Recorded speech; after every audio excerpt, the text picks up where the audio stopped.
أعوذ بالله من الشيطان الرجيم.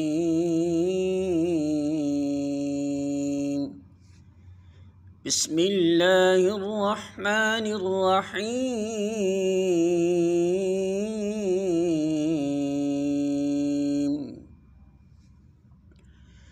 وإذا طلقتم النساء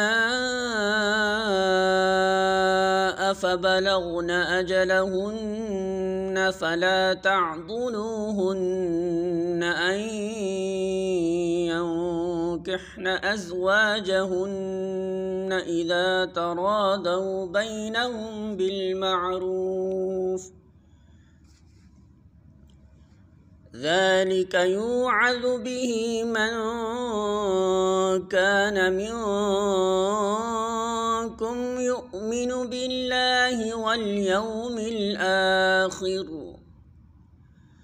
ذلكم أزكى لكم وأطهر، والله يعلم وأنتم لا تعلمون.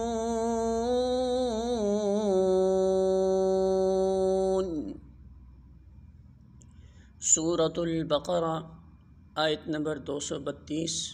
ترجمہ: جب تم اپنی عورتوں کو طلاق دے چکو اور وہ عدت پوری کر لیں تو پھر اس میں مانع نہ ہو کہ وہ اپنے زیریں تجویز شوہروں سے نکاح کر لیں، جب کہ وہ معروف طریقے سے باہم مناکحت پر راضی ہوں۔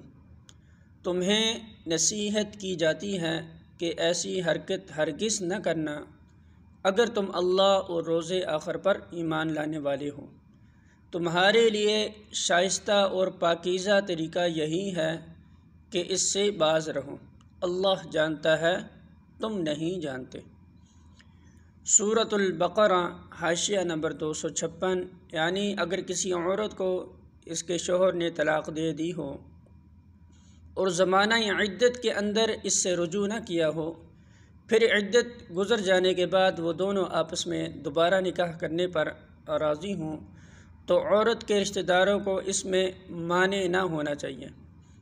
نیز اس کا یہ مطلب بھی ہو سکتا ہے کہ جو شخص اپنی بیوی کو طلاق دے چکا ہو اور عورت عدت کے بعد اس سے آزاد ہو کر کہیں دوسری جگہ اپنا نکاح کرنا چاہتی ہو تو اس سابق شوہر کو ایسی کمینہ حرکت نہ کرنی چاہیے کہ اس کے نکاح میں مانع ہو، اور یہ کوشش کرتا پھرے کہ جس عورت کو اس نے چھوڑا ہے اسے کوئی نکاح میں لانا قبول نہ کرے۔